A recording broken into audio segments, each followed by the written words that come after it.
Boa noite, gente. Que saudades, faz tempo que eu não venho aqui. Hoje a gente vai fazer uma conversa super importante, super profunda, sobre um gigante. Esse gigante se chama Lua e ele está nessa biografia dessa escritora maravilhosa, da Letícia Nunes Almeida. Esse livro ele me atravessou de uma forma muito potente. Primeiro porque ele é um gaúcho, né? E eu descobri que eu morava do lado dele, perto dele, e eu não tive o privilégio de conhecê-lo. E segundo porque sempre quando a gente conhece a história de um gigante, a gente aprende a se conhecer mais, né? E quando eu terminei de ler o livro, eu não conseguia parar, eu queria conhecer mais ele, essa história do Lua, de Porto Alegre, de um griot, da luta antirracista, ela é super importante para o nosso autoconhecimento. A gente pensa que essas questões estão afastadas da gente, mas elas estão muito próximas da profundidade que a gente pode ter na nossa jornada, né, de autoconsciência espiritual, social, política, enfim. Queria agradecer a todos vocês que estão aqui.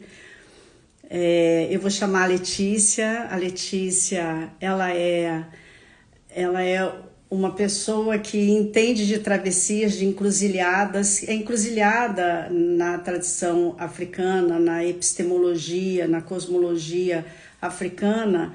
Ela é super importante para entender a realidade, né? Ela é uma epistemologia, quer dizer, o lugar que você está e a forma como você pensa o mundo, ou pensa alguma coisa, é importante para você saber o produto que você vai estar entregando. Então, a própria Letícia nasceu numa encruzilhada, porque ela nasceu entre o Uruguai e o Brasil.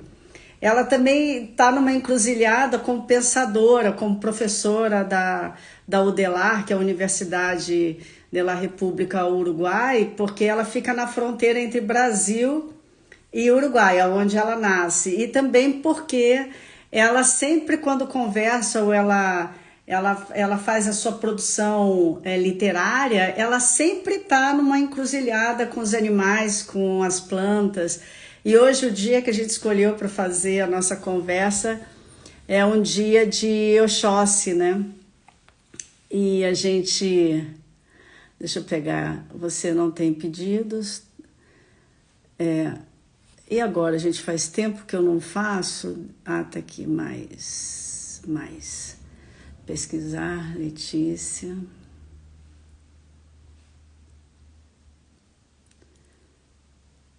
Tá aqui,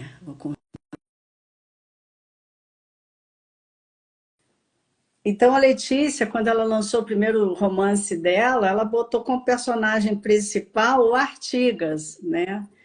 E que é um gato que fica conversando e fazendo a gente pensar. E nesse livro ele traz Letícia, sua, eu não sei se você já entrou, mas a tua câmera ela tá rosa choque, querida.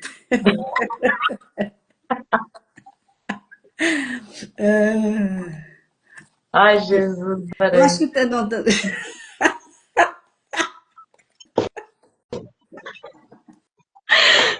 Sua câmera tá rosa choque, Júlio.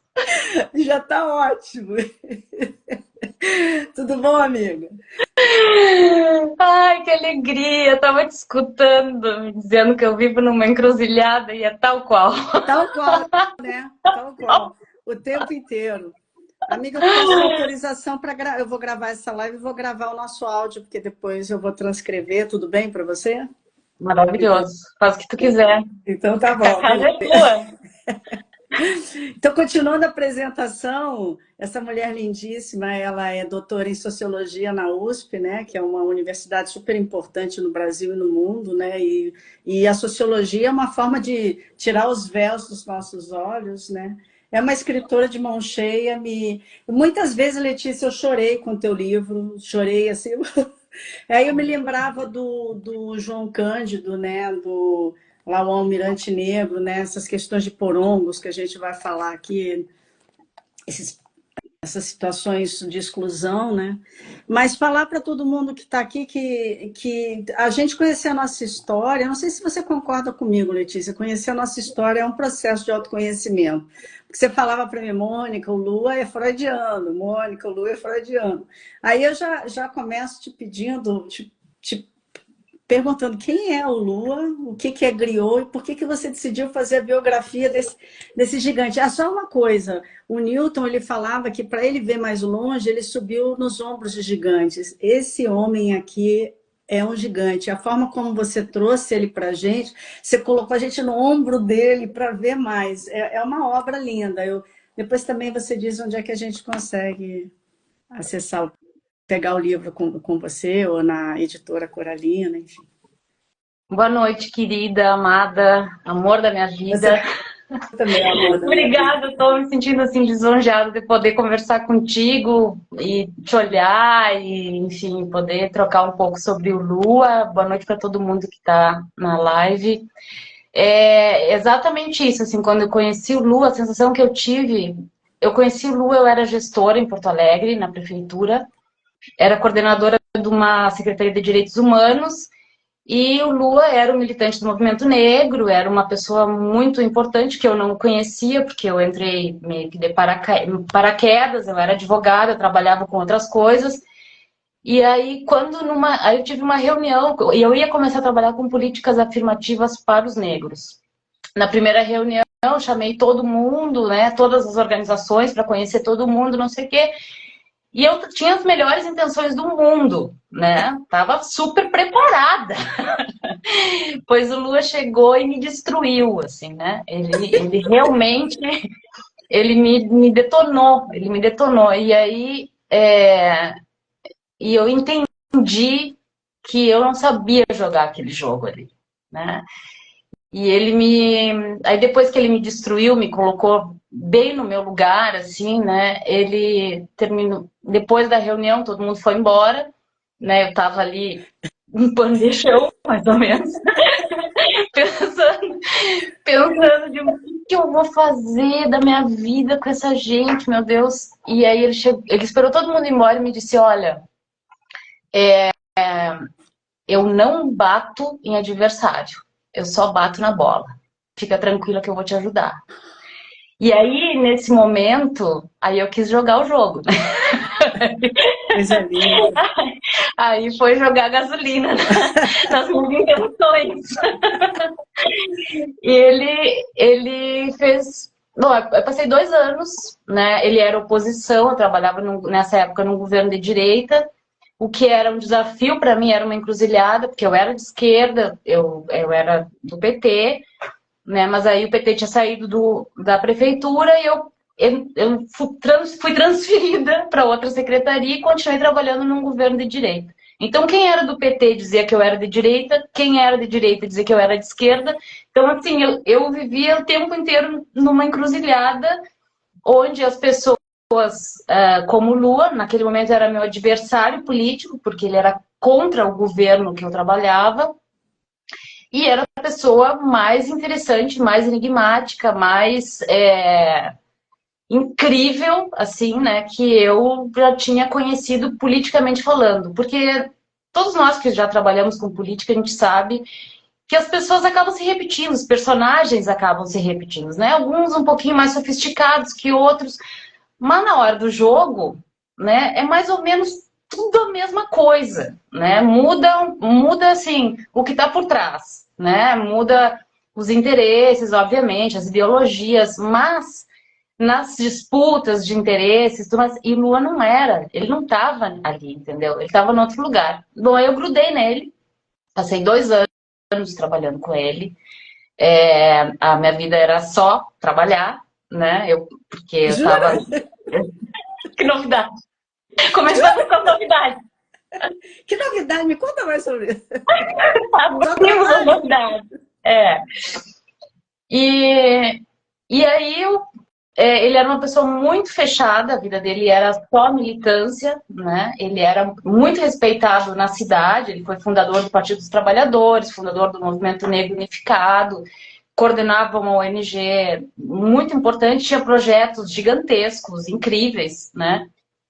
E era uma pessoa muito fechada, né? Então, a convivência com ele, a construção da relação com ele era uma coisa que me fascinava, né? E cada vez que ele me abria um pouquinho, cada vez que ele me deixava trocar com ele e tudo mais, eu me apaixonava mais pela pessoa que eu estava me tornando na convivência com ele. Aí que está a chave do negócio, assim. Então, quando eu decidi escrever esse livro, ele era uma encruzilhada para mim, porque por um lado, como ele morreu antes das redes sociais, né, e não tem nada dele no Google, não tem nada dele em nenhum lugar, eu sabia que para as próximas gerações ele ia desaparecer, a figura dele ia desaparecer. Então, as pessoas que conheceram ele, né, na década de 70, de 80, 90, 2000, sabiam quem ele era, mas as pessoas vão envelhecer e vão morrer, assim como ele, né? E eu pensava, e os outros? Se as outras pessoas não vão saber quem foi ele, não vão saber a importância que ele teve para a nossa história, para quem nós somos hoje, né? Então tinha uma questão social, né? Mas também tinha uma questão pessoal, porque, como tu bem sabe, né, Mônica, talvez seja as pessoas que mais sabem disso, eu acredito que as relações nos transformam, né? Eu acredito que a gente conhecer o outro, conhecer alguém, e conviver e construir algo com essa pessoa, seja de que ordem for, é isso que faz com que a gente cresça e se transforme como indivíduo. Então, eu também tinha isso, né? Eu pensava, nossa, de repente outras pessoas podem conhecer ele e podem se transformar. Olha a humildade. Olha, eu vou te falar, eu vou te dizer que, para mim, eu saí das nuvens antirracistas que eu achava que eu estava e falei assim, não, tu é racista, Mônica, tu é racista, sai dessa nuvem de que você é super, sabe? Para mim transformou, é uma coisa, foi muito forte, sabe, Letícia, porque, posso te interromper um pouquinho? A casa é tua, já A disse. casa é sua, não é sua, não é sua, não é do Lu. Bom, A casa é do Lu. a questão é que quando eu cheguei em Porto Alegre, eu fui com a Didi Mitra, que é lá do Instituto Visão Futuro, eu trabalhava lá, e eu falei assim, Didi, tá na hora de eu sair aqui do Visão Futuro. E ela falou, tá bom, vamos lá no MST, vamos lá conhecer Porto Alegre Raiz, MST, orçamento participativo. O PT estava assim, a milhão, fazendo coisas incríveis. Para quem não gosta de PT, você não sabe o que é PT em Porto Alegre. Foi uma coisa única que aconteceu no mundo. Aí eu vi um rapaz, né, um dos líderes do MST, e eu vi uma luz muito forte. A Didi, que é uma mega meditadora, olhou para mim e falou, você vai ficar, né?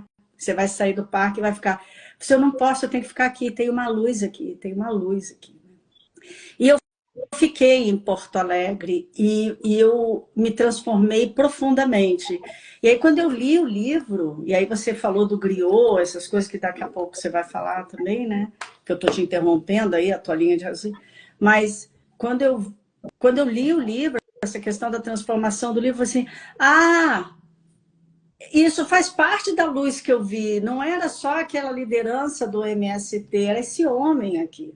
Era o trabalho que ele estava fazendo. Era o Museu do Percurso dos Negros em Porto Alegre, com um tambor que inicia, com um batuque, com uma encruzilhada. Era um momento, era o orçamento.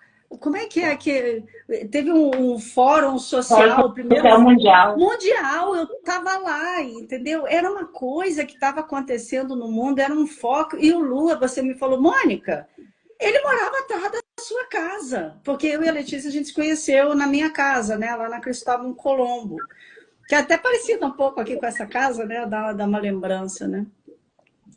E eu falei, meu Deus, eu conheci um pouco mais da minha história, e conheci um pouco mais da história do Brasil, conheci um pouco mais dos meus porões racistas, né?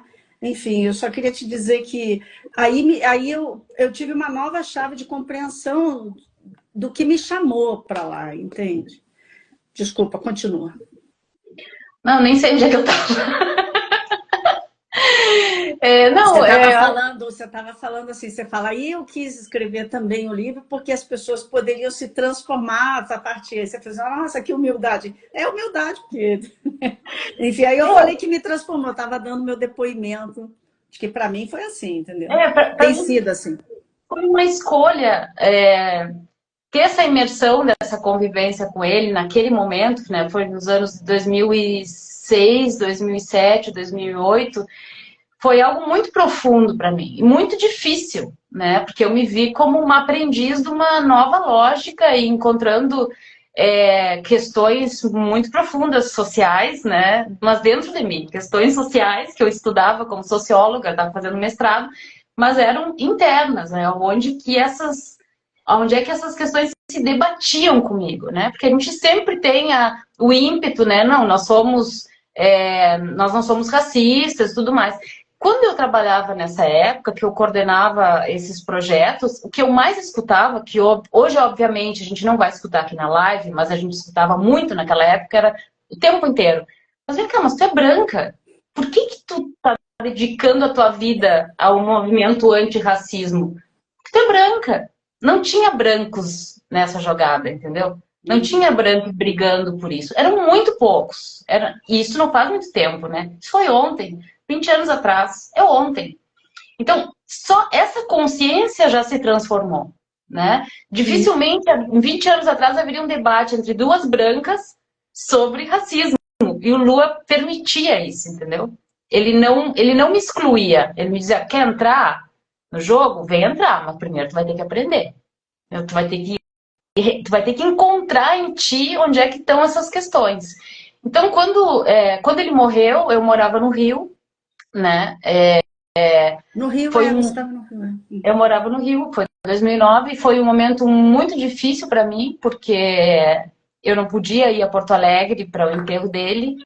Eu sabia que ele estava doente, eu não sabia que estava tanto, me senti super culpada, pensando, nossa, se eu tivesse em Porto Alegre, poderia ter ajudado, poderia... Obviamente que não, né? Isso não existe, cada um tem sua hora, né? Mas eu fiquei com aquele negócio, sabe? Um dia eu quero prestar uma homenagem para ele, mas tem que ser algo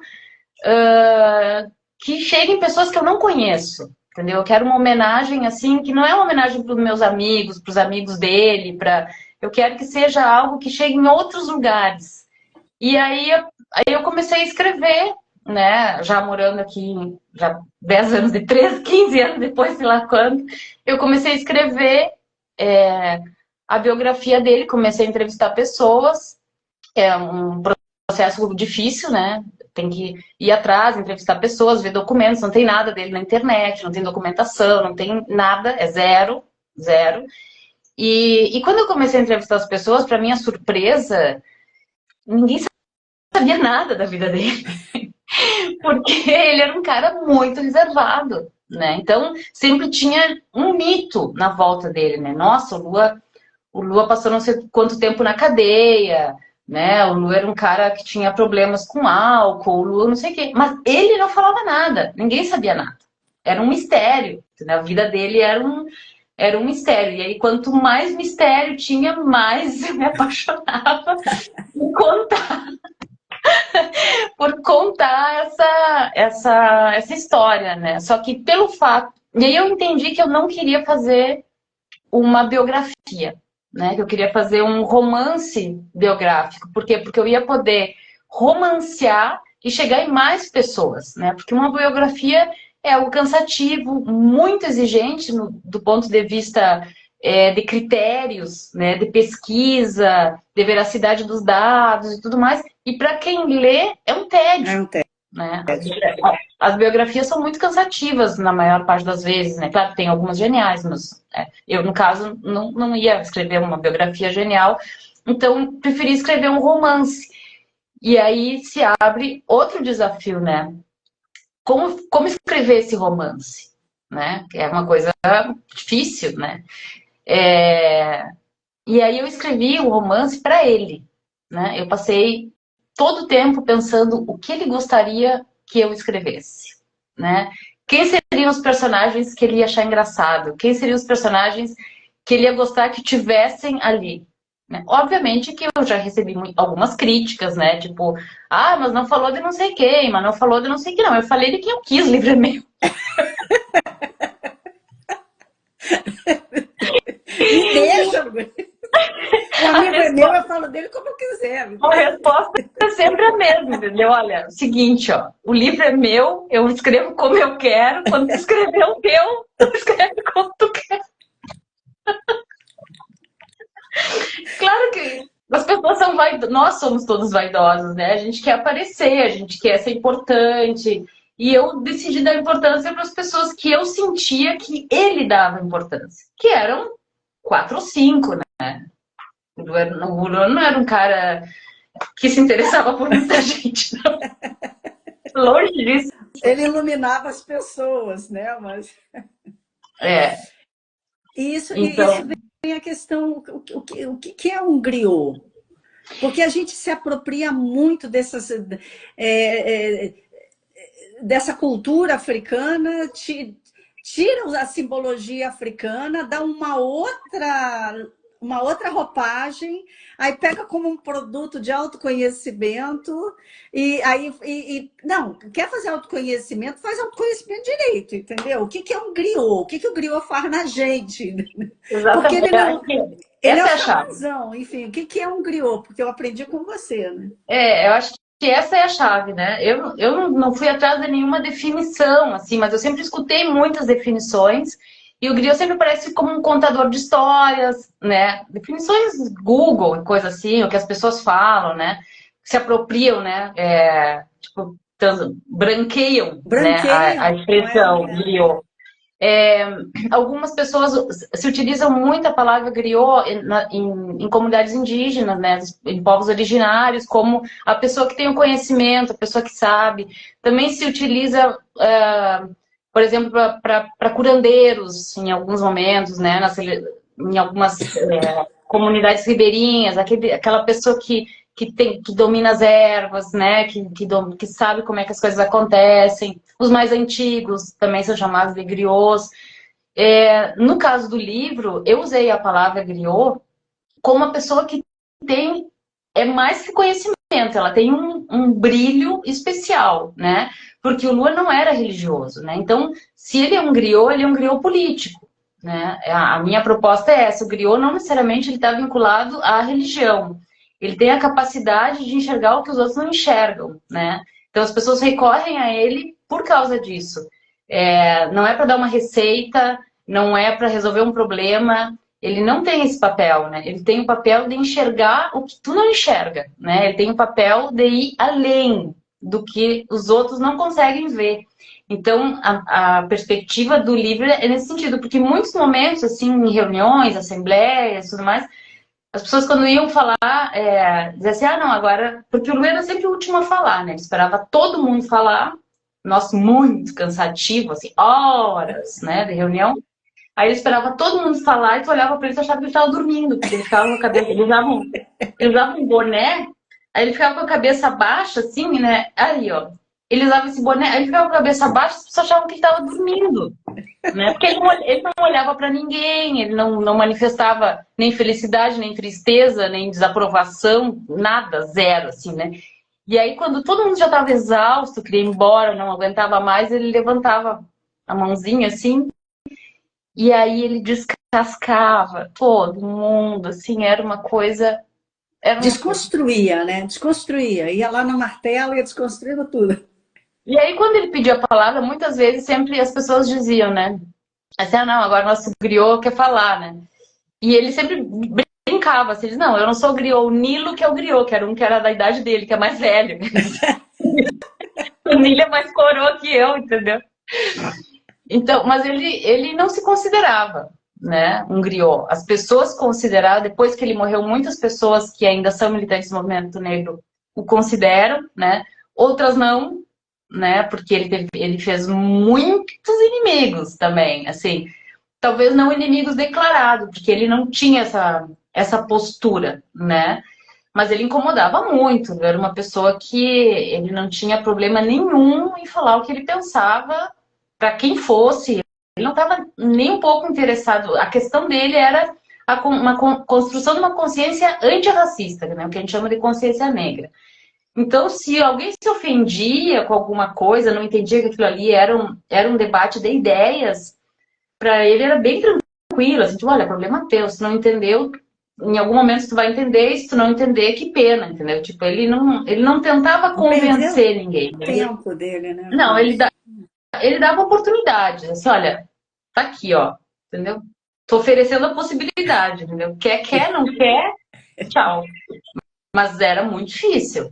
Era muito difícil, porque ele era muito exigente, né? No trabalho, assim, a gente fazendo coisas juntos, a gente fez coisas maravilhosas, assim, a primeira marcha para zumbi, né?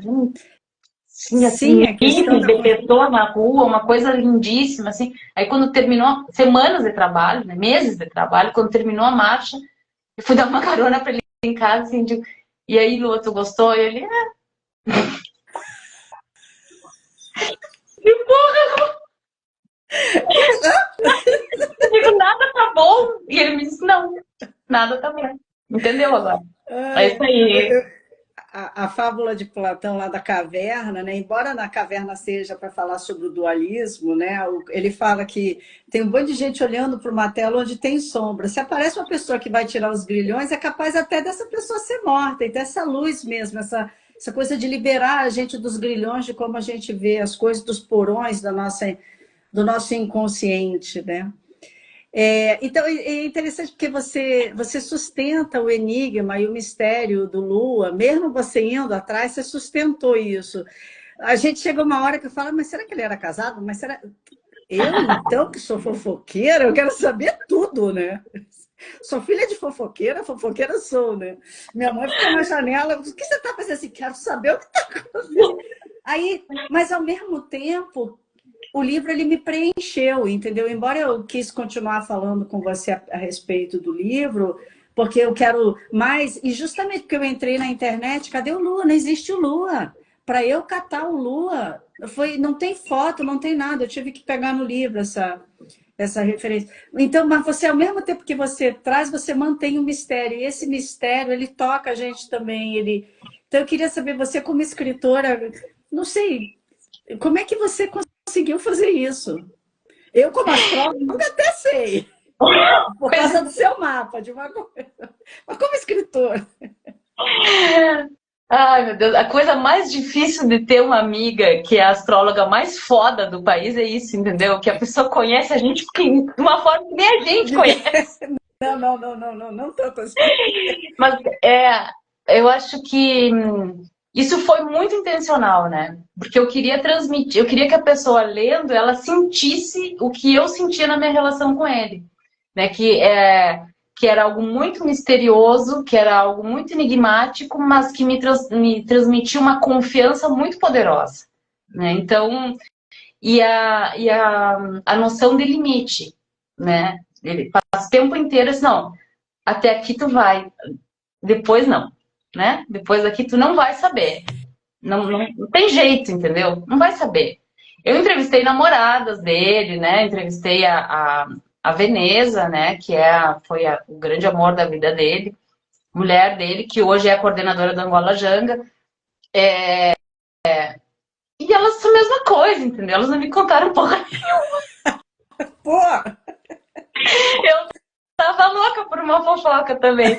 Mas aí, quando eu começava a conversar com elas, cada entrevista eu ia entendendo, né, que isso fazia parte também do que é o Lua, né? Ou seja,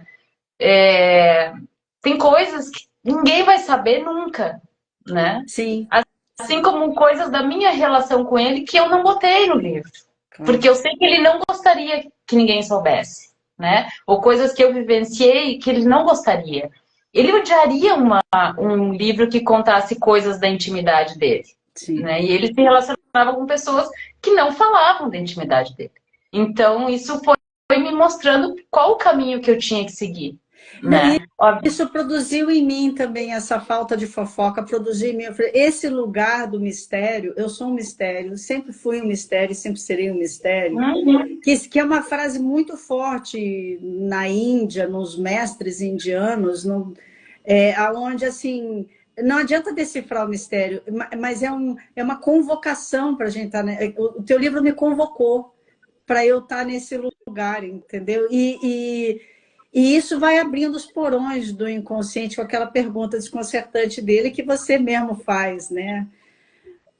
Eu não vou dar spoiler do livro, mas se você quiser falar, porque é uma que você falou lá na educação e saúde de jovens, você fala que é onde a gente guarda o nosso racismo, né? Eu acho que aí que é a questão que eu digo que o Lu é muito freudiano, porque a luta dele é uma luta da gente trazer do inconsciente para o consciente, né? O que é a consciência negra. Mas isso é muito mais amplo, né? Como que a gente encontra recursos, e esse é o grande, digamos assim, esse sim é o grande mistério, né, Mônica, da nossa vida, como é que a gente traz para a consciência coisas do nosso inconsciente, né? Obviamente que a gente tem, né, todas as teorias possíveis, né, de psicanálise, de Jung, do que seja, mas ainda sempre vai ser um mistério, né? Porque tem pessoas que não conseguem.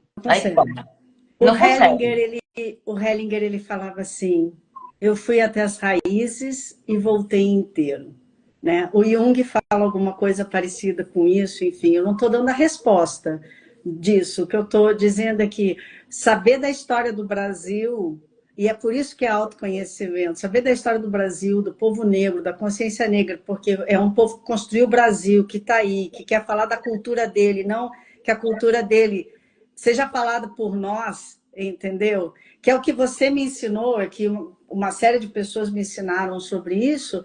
É isso que faz a gente ficar inteiro. Então, eu fui até as raízes e voltei inteiro. Não adianta a gente falar, né? Não adianta a gente explicar. E essa é a grande dificuldade. Como é que vai até a raiz? O Jung falava assim, eu realizei meu inconsciente. Vou dar um cascudo no Jung. Como assim, né? Realizou o inconsciente? O quê? Um coletivo? O inconsciente coletivo. Valeu, Lua. Valeu. Você traz muita questão da encruzilhada. Eu li um livro que é fabuloso, que é uma tese de doutorado de um pedagogo chamado Luiz Rufino, que se chama A Pedagogia da Encruzilhada, e você traz com José Carlos Alves também a questão da encruzilhada, e você traz a Letícia também dentro da questão da encruzilhada, do Exu, né? Você vive me mandando coisas de Exu, né? Eu adoro, o Exu é muito maravilhoso. E tá aqui atrás dele. Hoje a gente está num dia de Oxóssi, que você me disse. Abemos Papa, vai ser um Papa que vai tratar dessas questões de Oxóssi. Depois a gente tem que falar da Lua, enfim. Então, como é que é essa imagem, né? Para você, como autora, no livro, na história da consciência negra, como é que você faz esses cruzamentos? Quero saber o que você pensa sobre isso. Não como uma aula, né? Se as minhas perguntas estão parecendo isso, não é isso, não. Eu estou curiosa, eu quero saber mais de você. Eu quero ler mais com você, através de você. A encruzilhada é um termo que também foi apropriado, né, pelo Ocidente e ela é muito utilizada como um momento de escolhas, né? Então, as pessoas falam encruzilhada como, eu tô numa encruzilhada, quando a pessoa tem que escolher alguma coisa. E, na verdade, a encruzilhada não é isso, não é isso. Né? A encruzilhada não é isso. A encruzilhada é um espaço, um sentimento, um lugar onde um momento que a gente está vivendo que é atravessado, é o contrário, né? Não são escolhas, nós somos atravessados por muitas questões, por muitos sentimentos, por muitas ideias, pelo consciente, pelo inconsciente, pelo social, pelo individual, né? Pelo privado, pelo público, pelo mistério, pelo revelado. E a gente vive tudo isso ao mesmo tempo que todas essas questões elas não perdem significado, né? Então, essa é a questão da encruzilhada. Daí, né? A lógica binária, né? Claro, ela não é binária. Fala, né? Ela não fala de caminhos, né? Ela não fala de caminhos, né? Ela fala de encontro, né? De encontro enfim, de mil coisas, desde das coisas mais práticas e banais do dia a dia, né? no caso do Lua, né? Ele morreu num espaço de encruzilhada entre ruas, né? Ele morreu no HPS, em Porto Alegre, que é o encontro de duas avenidas grandes que ligam a Zona Norte e a Zona Sul de Porto Alegre, que ligam também o centro da cidade e tudo mais, mas ao mesmo tempo ele estava num espaço também de outras encruzilhadas, né? Um espaço de luta política, né? Da saúde dele, né? Porque o Lula é um cara que nunca cuidou da saúde, o Lula não comia, ele não se cuidava, ele não ia no médico, ele não estava nem aí, ele não tomava banho, ele não comprava roupa, nem sabia, nem passava nada disso na cabeça dele, entendeu? Tipo, todas essas questões, assim, eram coisas, né, secundárias na vida dele, né? Então, o tempo inteiro o livro traz a ideia da encruzilhada, porque são esses momentos onde a gente tem que dar conta de um encontro de muitos fatores na nossa vida, né? Não são escolhas, né? São encontros.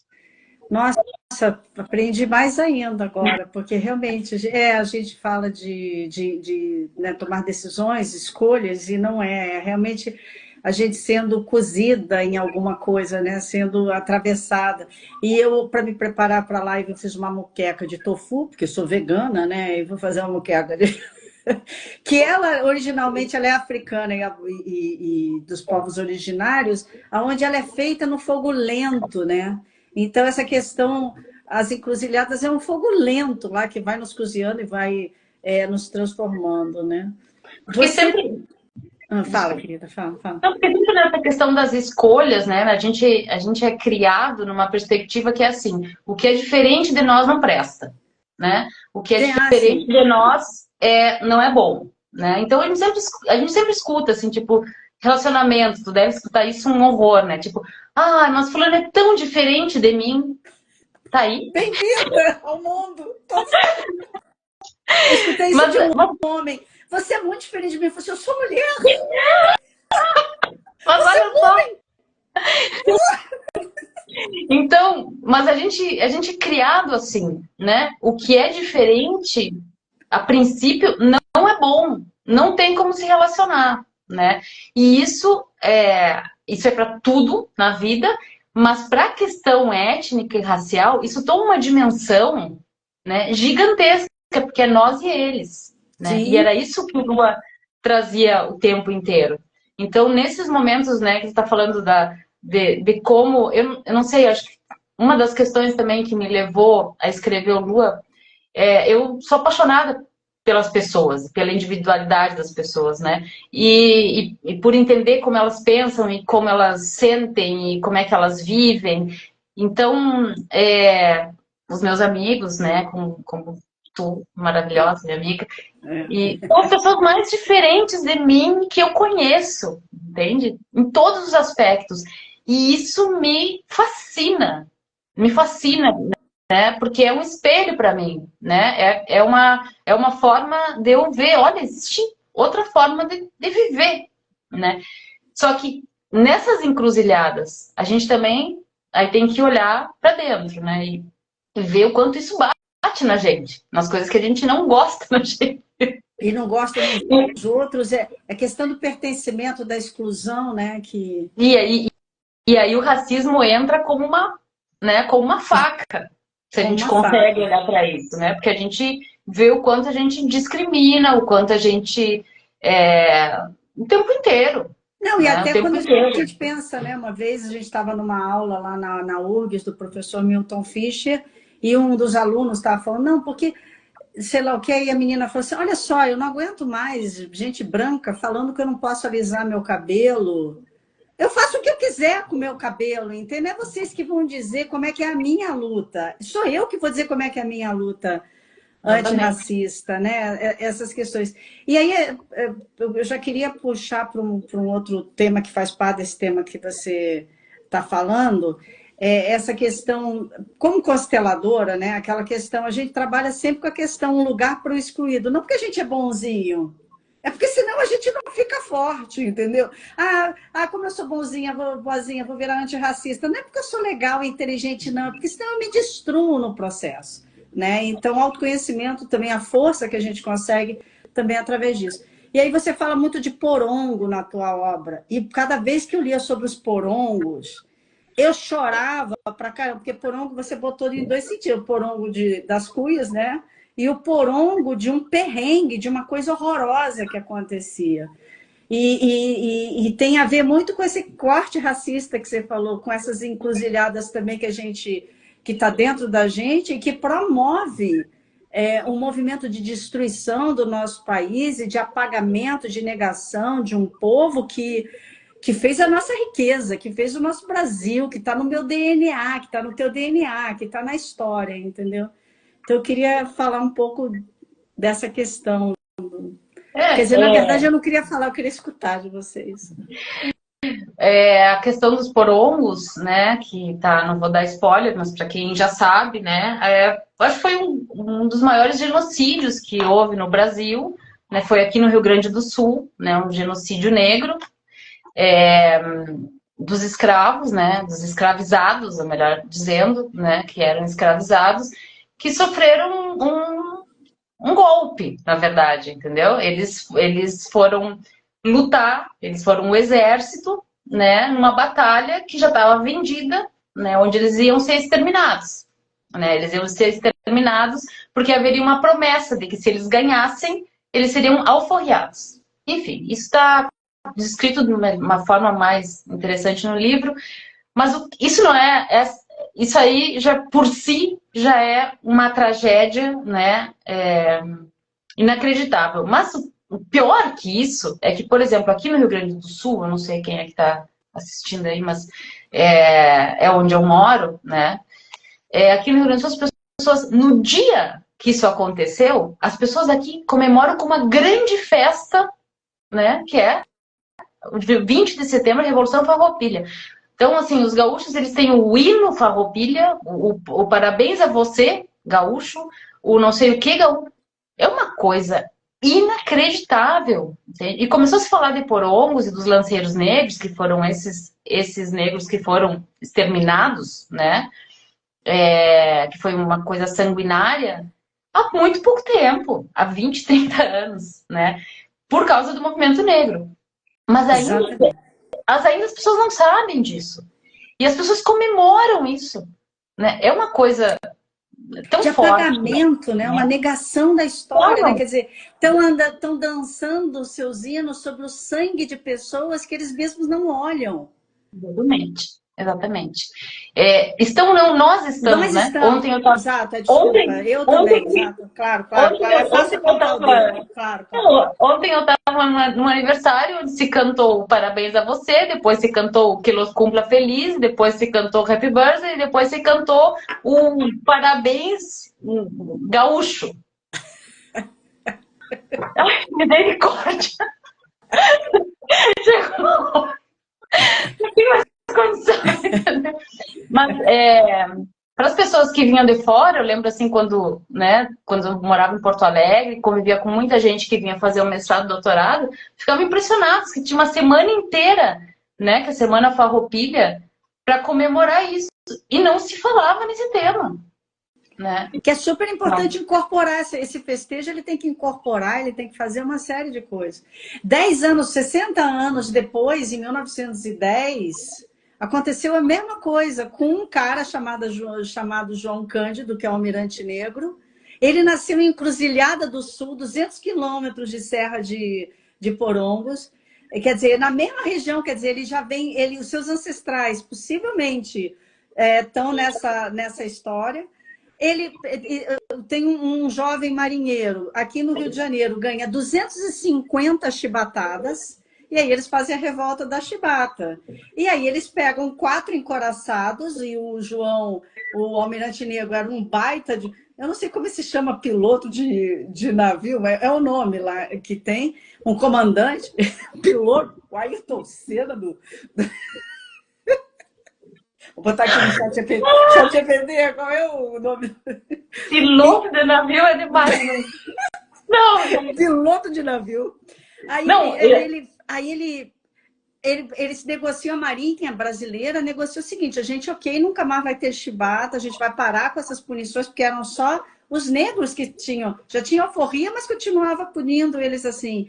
E eles falam, e vocês podem voltar e a gente vai anistiar vocês, vai estar tudo bem.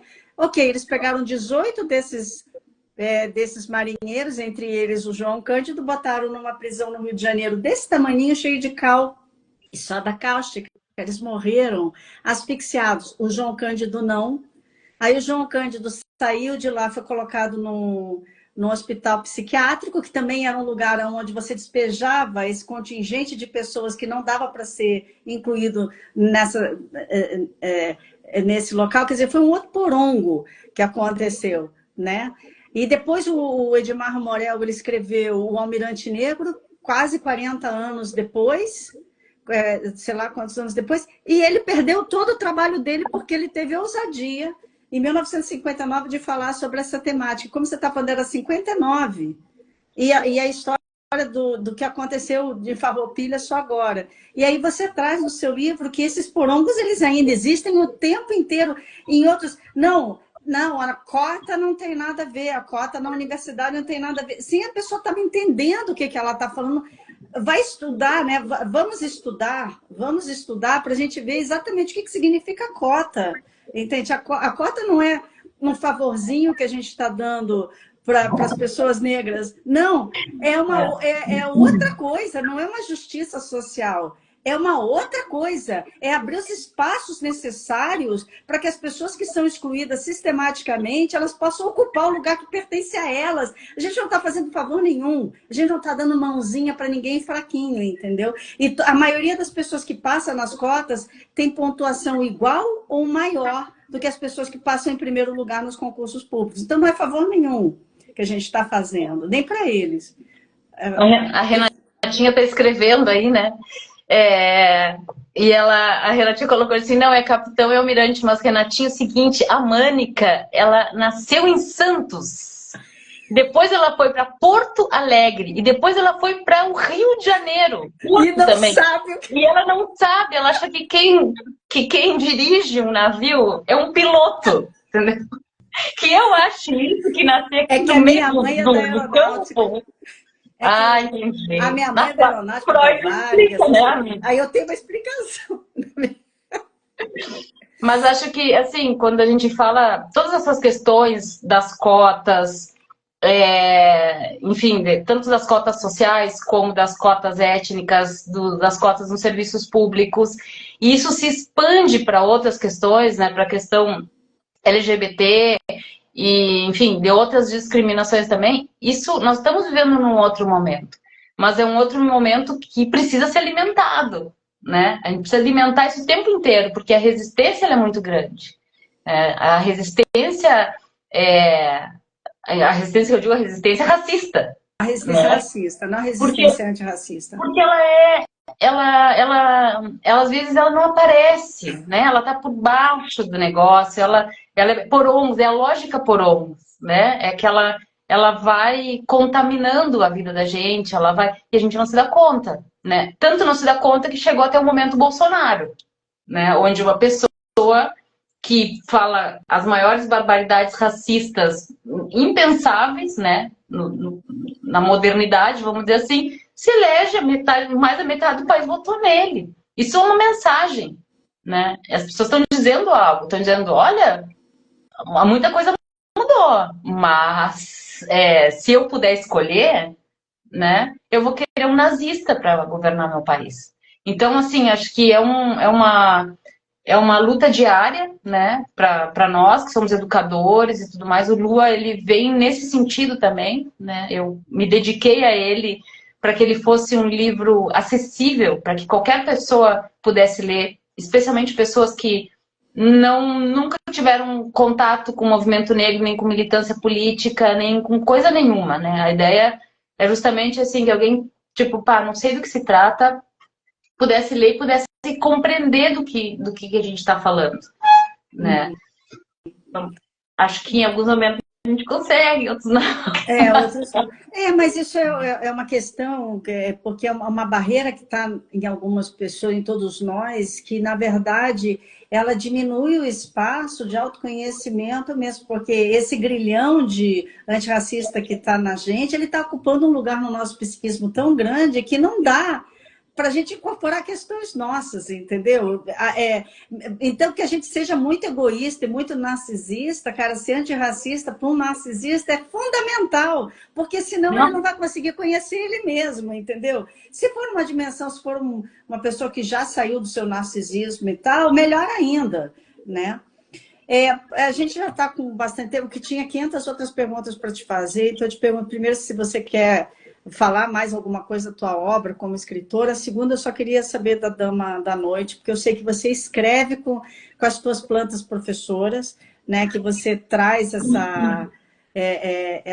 essa questão muito forte para a tua escrita, tanto no Perros, né? No Perros del Diablo, né? No teu primeiro romance, foi o teu primeiro romance, né? Foi. Antes disso, eu publiquei 3 livros, né, que são acadêmicos, uma chatice. Nada que se escreve é chato, Letícia. Bom, mas digamos que foram densos. Sim, a densidade faz parte do mundo acadêmico. Mas é chato, sim, né? A vida acadêmica, ela é muito cansativa, né? A literatura acadêmica, ela é muito cansativa, né? A coisa que você está falando da natureza, né? Que eu acho que é interessante como a gente fala da natureza como se fosse uma coisa externa a nós, né? Assim como a gente fala da sociedade, como se a sociedade fosse uma coisa que não somos nós. E não, né? Nós somos a sociedade, né? O tempo inteiro. Ela só existe porque nós existimos, né? E a natureza é a mesma coisa. Então, essa relação com, né, de escrever, fazendo interlocução com os animais e com as plantas em alguns momentos, assim, eu não me dava conta disso, né? Na verdade, foi tu que me falou, Mônica. Porque é o que eu vivo, né? E aí tu me fez me dar conta disso, assim, tipo, né? Eu vivo com as minhas plantas, né? Não é elas que vivem comigo. O tempo inteiro você fala, olha o que ela me disse, olha o que ela me ensinou, olha isso daqui, manda foto. Eu falei, meu Deus, as plantas, a Lê tem uma relação... Eu não converso com planta, tá? Mas que você escuta, escuta. Eu não converso com planta, não abraço árvore, não. Não tem nada contra quem faz. Até tem umas amigas que fazem isso, eventualmente. Mas não é esse tipo de relação, assim, mas para mim são fontes de sabedoria, né? De processos de vida que eu desconheço, né? São novas epistemologias, né? Novas formas de produção de conhecimento e que você o tempo inteiro integra no teu texto, né? A Dama da Noite. E me ensinam tanto quanto as pessoas, porque, voltando ao que a gente estava falando, a gente cresce em relação, né? E a relação não necessariamente é com pessoas, a relação é com plantas, não é conversar com planta, não é. É compreender, né, processos de vida, né, processos de resistência, de crescimento, de cada coisa tem o seu tempo. E com os animais a mesma coisa. Os animais é um pouquinho mais difícil, né? Os animais mordem, né? Os animais ganham. As minhas plantas não olham você ainda como um quitutezinho, né? Quebram coisas, não é? Não, aí é outra relação, mordem vizinhos, isso aí é outra relação. Mas essa convivência interespécie, né, eu acho uma coisa fascinante. Vital, né? Vital. Amada, só uma coisa. Dá um sorriso aí que eu vou tirar uma foto nossa, porque eu vou botar como capa. Pronto, tirei como... Eu vou botar como capa do nosso encontro. Amiga, eu te agradeço... Fala. Não, era isso. Eu te agradeço muito de você ter aceitado. Você vê que a gente tinha várias questões para falar e já está dando 1 hora, né? Eu queria agradecer a presença de todo mundo aqui. Hoje, num dia de lua em Libra, fazendo oposição a Vênus e Netuno, Vênus em Áries e Netuno conjunto. Isso é muito. A Libra tem esse é o arquétipo de quando a gente se desperta para a sociedade. E ele faz oposição com Áries, que é o signo do eu. Né? Então, ele está no céu, tem uma lua fazendo oposição a Vênus, com Netuno tirando os nossos véus, falando, não existe possibilidade de você se conhecer, não existe possibilidade de você crescer sem esse encontro, sem essa encruzilhada, que é o encontro dessas potências do pessoal, do coletivo, aquilo que você falou. Então, eu queria te agradecer e saber, para ter o teu livro, nunca pensei que um dia eu falaria assim, e agora? Para ter o teu livro...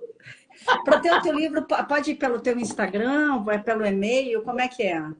Pode comprar na Amazon, no site da Editora Coralina, comigo, no direct. E em Porto Alegre está à venda na Paralelo 30, livraria ali no Bonfim.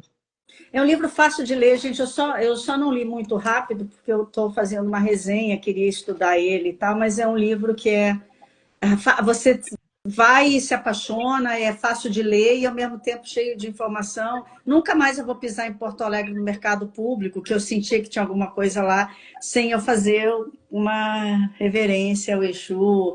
Nunca mais eu vou passar por lá sem saber por onde meus pés estão passando e quantas pessoas passaram por lá. Muito obrigada, Letícia. Me emociona muito escutar isso. Me emociona também. Me emociona muito escutar isso. Tá bom, gente, muito obrigada. Você quer fazer um fechamento? Não, obrigada a ti, assim, para mim é muito emocionante conversar contigo, né? Para mim também. Quando a gente se conheceu, foi uma encruzilhada muito violenta para mim, né?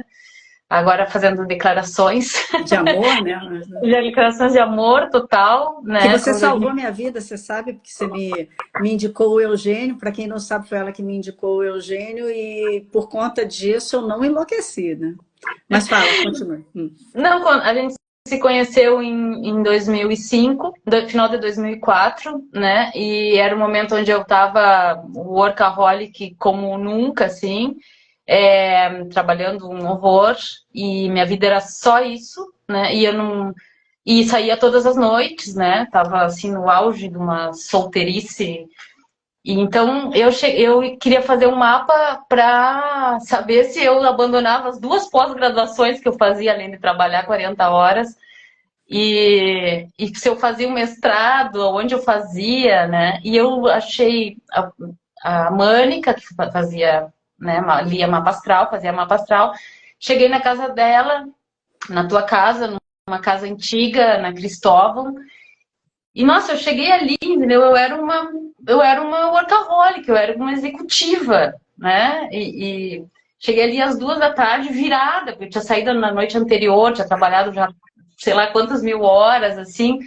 E eu te encontrei, né? E tu tinha aquele brilho, aquela aura, aquela casa antiga, aquele poder, né? Das estrelas, né? Contigo, assim. E eu cheguei ali e digo, meu Deus, como é que vai ser essa encruzilhada aqui, entendeu? Porque eu tava ali, sei lá, exalando cachaça da noite anterior, entendeu? Com o notebook embaixo do braço, sei que e tu tava querendo me explicar que eu tinha que aprender a comer arroz integral. Entendeu? Tu queria que eu comesse arroz integral puro. E tu me falava assim, era como se estivesse falando outra língua, sabe? Essa mulher falou pra mim. Arroz integral, eu praticamente nem como. Imagina eu cozinhando.